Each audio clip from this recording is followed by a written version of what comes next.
चलिए, आज बात करते हैं एक ऐसे क्रिकेट मैच की, एक ऐसे कहानी की जिसमें दबाव, उम्मीदें और परफॉर्मेंस सब कुछ अपनी हदों को पार कर गया था। ये कहानी है एक वर्ल्ड कप सेमीफाइनल की, एक नामुमकिन से लक्ष्य का पीछा करने की और प्रेशर में बिखरने की नहीं बल्कि निखरने की। ये जो नंबर आप देख रहे हैं 338, ये सिर्फ एक स्कोर नहीं था, ये एक पहाड़ था। और सोचिए, ये पहाड़ ऑस्ट्रेलिया ने खड़ा किया था भारत के सामने, वो भी एक वर्ल्ड कप सेमीफाइनल में। सच कहूं तो किसी भी नॉकआउट गेम में इतना बड़ा टारगेट किसी भी टीम की हिम्मत तोड़ने के लिए काफी होता है।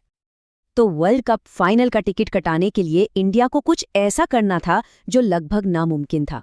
तो सवाल यही है, आखिर उन्होंने ये किया कैसे?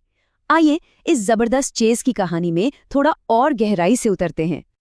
तो चलिए सबसे पहले सीन सेट करते हैं। जगह थी doctor DY Patil sports academy. माहौल में टेंशन एकदम साफ महसूस हो रहा था।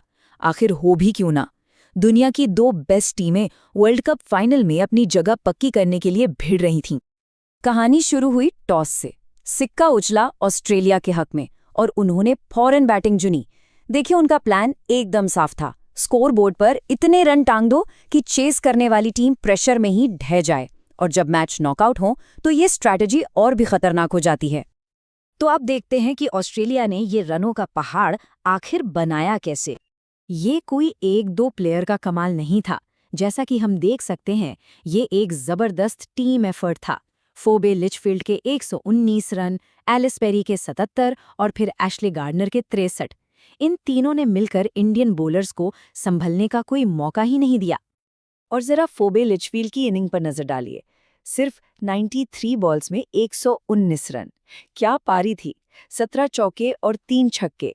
इसी तूफानी बैटिंग ने ऑस्ट्रेलिया के इतने बड़े स्कोर की बुनियाद रखी और इंडिया को शुरुआत से ही दबाव में डाल दिया। अब जरा इस टेबल को देखिए। पहला विकेट तो 25 रन पर गिर गया था, लेकिन उसके बाद ऑस्ट्रेलिया ने लगातार पार्टनरशिप्स बनाई।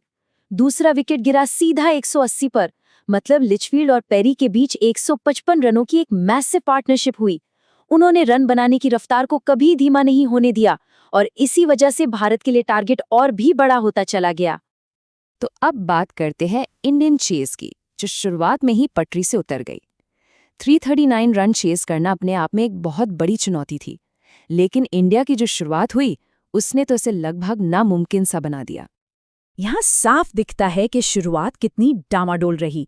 दूसरे ही ओवर में शेफाली वर्मा सिर्फ 10 रन बनाकर चलती बनी और 10 ओवर पूरे होने से पहले ही स्मृति मंदाना भी 24 रन पर आउट हो गई। स्कोर था 59 पर 2 और इंडिया के दोनों ओपनर्स पवेलियन में थे। इससे टीम पर जबरदस्त प्रेशर आ गया था। अब देखिए, जब शुरू में विकेट गिरते हैं तो इसका सीधा असर पड़ता है रिक्वायर्ड रन रेट पर, यानी जीतने के लिए आपको हर ओवर में कितने रन चाहिए। जो रेट मैच के शुरू में करीब 6.8 का था, वो अब तेजी से 8 के ऊपर भाग रहा था। हर एक डॉट बॉल के साथ प्रेशर बढ़ता जा रहा था और मंजिल दूर होती दिख रही थी। लेकिन फिर आया मैच का वो टर्निंग पॉइंट जिसने पूरा खेल ही पलट कर रख दिया। अब बात करते हैं उस पार्टनरशिप की जिसने वाकई इतिहास रच दिया। इस मुश्किल घड़ी में दो हीरो सामने आए। एक तरफ जमीमा रॉड्रिग्स, जिन्होंने आखिर तक नॉट आउट रहते हुए 127 रन्स की शानदार पारी खेली, और दूसरी तरफ थी कप्तान हरमनप्रीत कौर, जिन्होंने सिर्फ 88 बॉल्स में 89 रन्स ठोक दिए।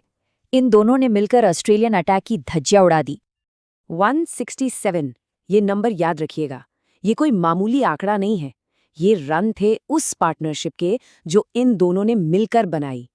इसी 167 रन की पार्टनरशिप ने ना सिर्फ मैच को पलटा बल्कि इंडिया को जीत के दरवाजे तक पहुंचा दिया। अब जरा इस टेबल पर फिर से एक नजर डालिए। दूसरा विकेट गिरा था 9.2 ओवर्स में और तीसरा सीधा 35.2 ओवर्स में। मतलब इन दोनों ने 25 से भी ज्यादा ओवर तक क्रीज पर डटकर बैटिंग की और ऑस्ट्रेलियन बॉलर्स को एक एक विकेट के लिए तरसा दिया। यहीं से मैच का पूरा गणित ही बदल गया। चलिए अब चलते हैं आखिरी हिस्से की तरफ, वो ऐतिहासिक जीत। क्योंकि जब ये बड़ी पार्टनरशिप टूटी तो मैच एक बार फिर से कांटे की टक्कर वाला हो गया था। टेंशन आखिर तक बना हुआ था। तो आखिरी ओवर्स का ड्रामा कुछ यूं था। पहले हरमनप्रीत आउट हुई और ये जबरदस्त पार्टनरशिप टूटी। फिर 2 और विकेट जल्दी जल्दी गिर गए। एक पल को तो लगा कि शायद मैच हाथ से फिसल रहा है, लेकिन तभी क्रीज पर आई ऋचा घोष और अमनजोत कौर और उन्होंने आते ही काउंटर अटैक शुरू कर दिया। ऋचा के 16 गेंदों में 26 और अमनजोत के 8 गेंदों में 15 रनों ने इंडिया को 9 गेंद पहले ही जीत दिला दी। कमाल का फिनिश। और ये रहा फाइनल रिजल्ट। ऑस्ट्रेलिया 338, इंडिया 341, वो भी सिर्फ 5 विकेट खोकर। वाकई एक अविश्वसनीय मैच और एक यादगार जीत। तो आखिर इस जीत के मायने क्या थे? पहली बात, इंडिया वर्ल्ड कप फाइनल में पहुंच गया।